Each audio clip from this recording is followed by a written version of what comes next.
All right, so the card on the bottom of the deck is the Seer. Excuse me.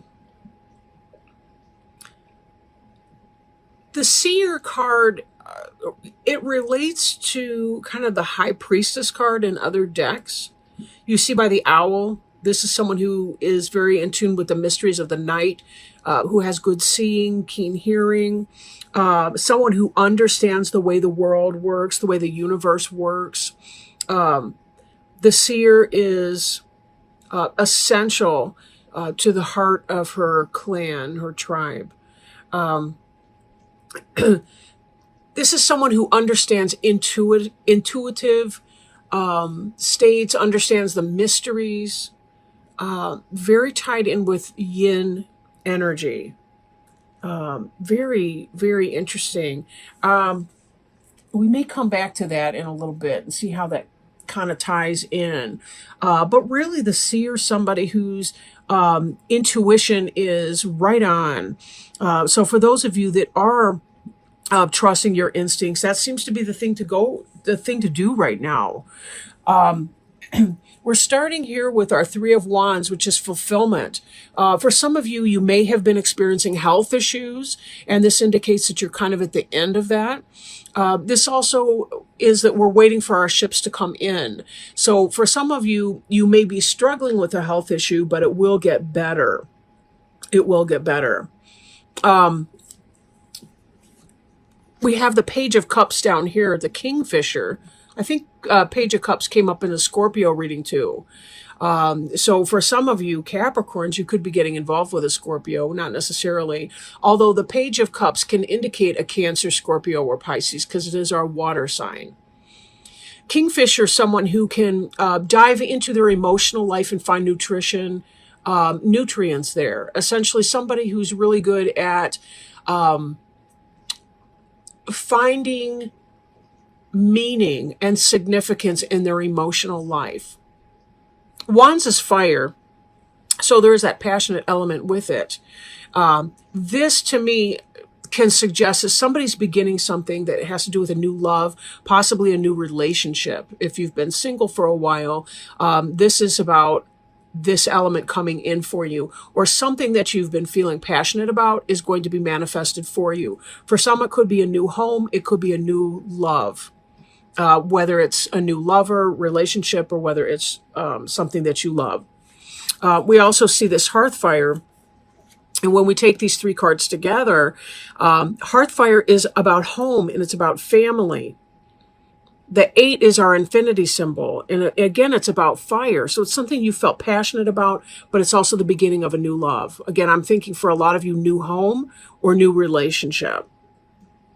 The Two of Wands here looks very similar to the last card in some senses. This has had to do with some kind of a decision that you've had to make. Some kind of a decision that you've had to make. Maybe you've been dating more than one person and you come to the realization that you're falling in love with somebody.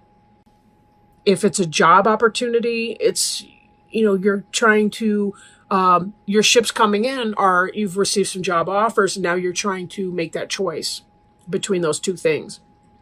Follow your heart, because there is great love coming in here. And fate is even playing a hand. It's very interesting how these cards are playing out. At the center of your reading, we have Ace of Cups, the waters of life. Note that there's a swan image on here. Swans mate for life. This moon figure ties back with our Seer. This is kind of a crown piece that's worn. I've seen this image on the Rider-Waite tarot deck for the High Priestess card. It has to do with intuition, emotion, spirit, understanding, knowledge. A whole different kind of knowledge. Being aware, being plugged in. This ties us back to the Seer energy here with the mystery of the night. This is portrayed more as an earth elemental. But the internal process of the Seer is very much in alignment with the Ace of Cups. This is somebody who understands what's going on, internally on a higher level, tapped in with spirit. She's receiving these waters in her private life. This might be how we see her on the outside.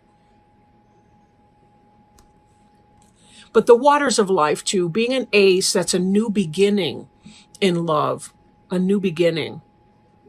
We see this page. This is also a beginning. This is about new love coming in. The Ace of Cups is about the start of that tremendous love. For those of you that are falling in love, this could very well be a soulmate relationship, a life partner, soulmate, or twin flame relationship. Past life relationship coming in.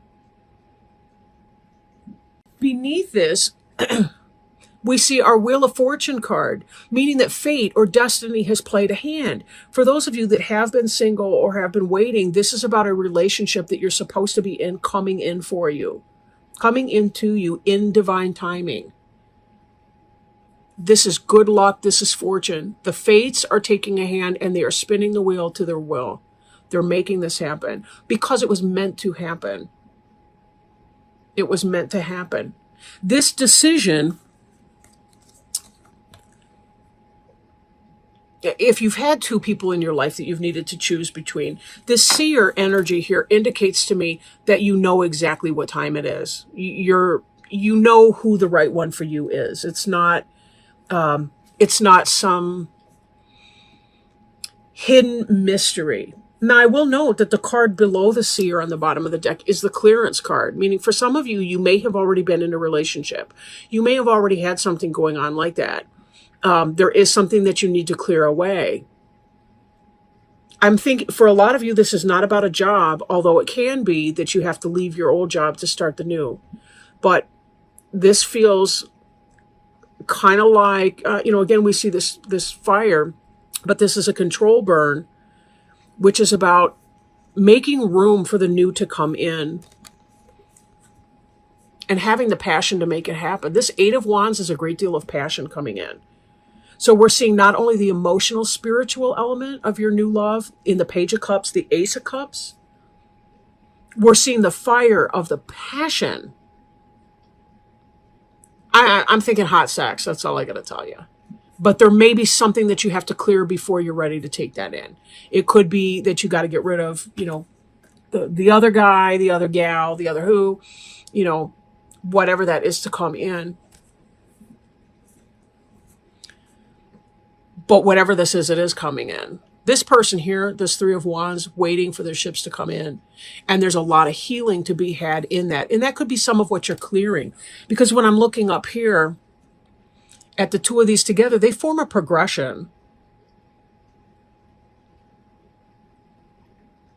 This fulfillment is coming in, this kind of healing. I am having a Marvin Gaye moment in my mind, I must admit.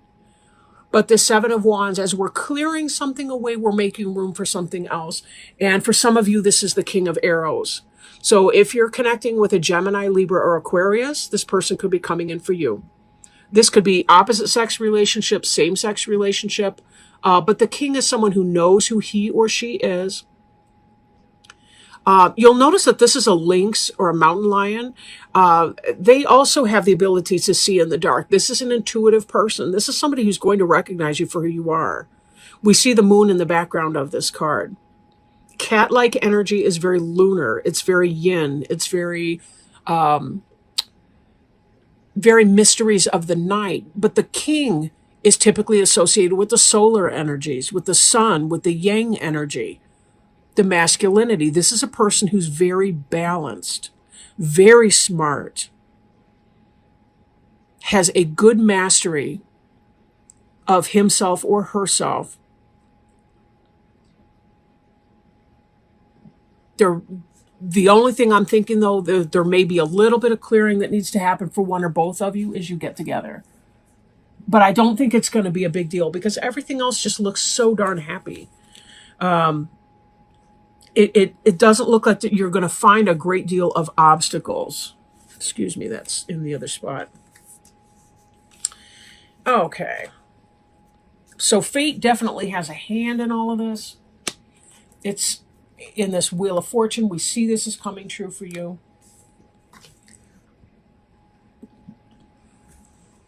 This Three of Arrows jealousy can be the third party situation I was kind of alluding to. But for some of you, you've got somebody who may not be a very serious presence in your life, may not be somebody that's that big of a deal, but you do need to clear that person out. For some of you, it could be that Gemini, Libra, or Aquarius person, that King of Arrows, that you are clearing out.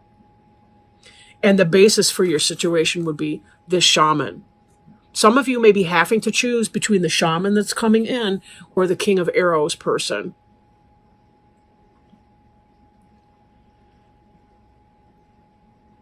For some of you, the shaman is an air sign.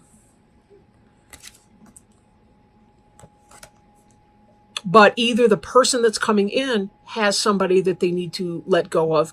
It could be the mother of their kids. It could be the father of their kids. It could be, you know, whoever that is, right? But there is going to be some type of adjustment in that. But this is something that is meant to be. This is you guys are going to recognize each other. It's going to be amazing. I mean, it will be. The heartache part of that is going to suck. The jealousy, some of the heart work that has to be done here, that may be some of it. Because when I'm looking at these two cards here together, the Eight of Wands and the Three of Arrows, both of these are very heart chakra. One is about passion and love burning bright. The other one is about emotional pain and having to let go of someone or some situation. But it might not even be yours or your new partners. It could be, you know, that one or both of you have somebody in your past tense that you need to say bye to. But this is really about a very powerful new relationship. And this seer is the counterpart to the shaman.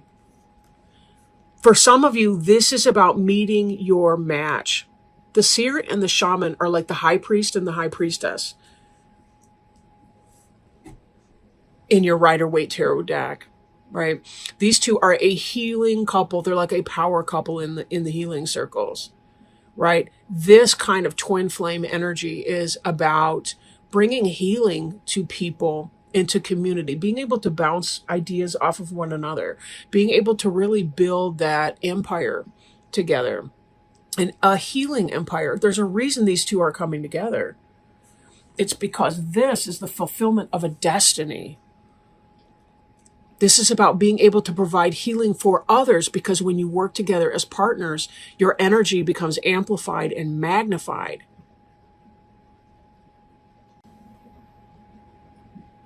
You learn from one another. You teach one another.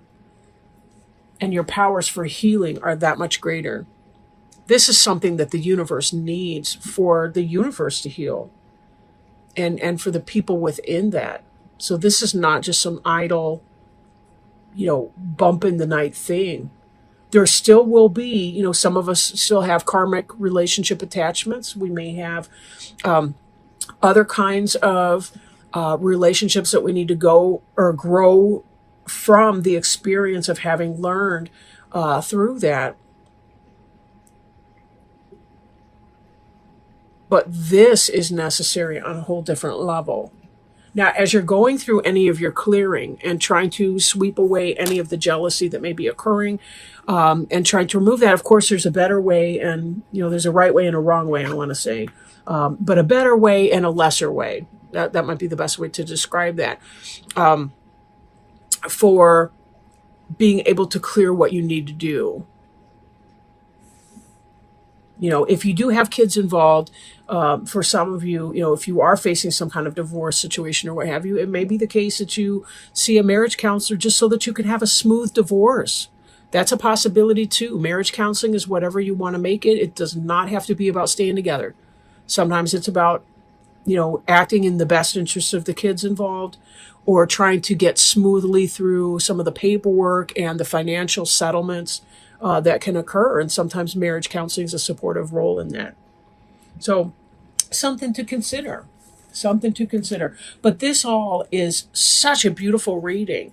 Let me do one more card. This is from our Animal Wise Tarot deck by Ted Andrews. King of Four-Leggeds is gorilla. earth sign, right?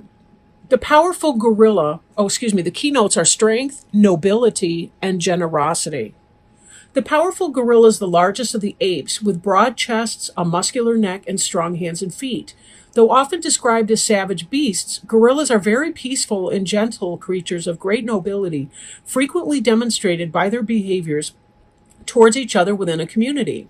Although chimpanzees are often recognized as the most intelligent members of the ape family, gorillas are at least as intelligent. When gorilla appears, it heralds the awakening of a more primal strength and recognition of our innate nobility. Gorillas are reminders of the nobility of living a life true to our highest capabilities. They live in groups called troops, and they care for each other, demonstrating almost as wide a range of emotions as humans do. They demonstrate affection, mourn, protect, and care for each other, all noble qualities humans do not always express as well. When gorilla appears, it is a confirmation that our industry, our endeavors, is solid and steady. They walk upon all fours, and adults seldom climb trees, suggesting the most spiritual act is staying grounded in handling our responsibilities. Gorilla can also indicate the appearance of someone, usually a man, who is humble but gifted and who will help us in our endeavors. The individual is usually someone who has achieved a certain status and position but is not overcome by his position in life. When gorilla appears, it is a reminder that our own strengths, our inner strength and nobility, are about to be recognized. The idea of nice guys finish last does not hold true here. Gorilla reminds us of the nobility of proper living for one's family and community and indicates we are about to be recognized and honored for that. Some questions to ask if we're feeling out of balance in our life. Are we being overly aggressive? Are we trying to assert an authority we do not have? Is someone else? Are we fulfilling our responsibility to the family or community? Are we looking out only for our own needs? Are we being selfish and bullying? So when we look at the ideas of not having a nice guys finish last mentality, but, having inner strength, right? Being humble and gifted and helping us, right? Someone who's achieved a certain status and position but has not been overcome from it. This is what I was feeling when we were going through the information about the King of Arrows, the links. Kind of having some, a good balance between masculine and feminine energies, like nurturance, but yet protection at the same time. Having a ability to see well in the darkness, but also having associations with the sun as well. Some of these type of energies, that you're coming forward with. This seer shaman mix is really about having two people who are well-rounded in and of themselves coming together into a partnership that's even bigger and more expansive than the two of them as individuals, right? Kind of this idea that the sum is more than the parts. Very positive energy, very positive. You guys have a lot to look forward to coming up here in the next couple weeks.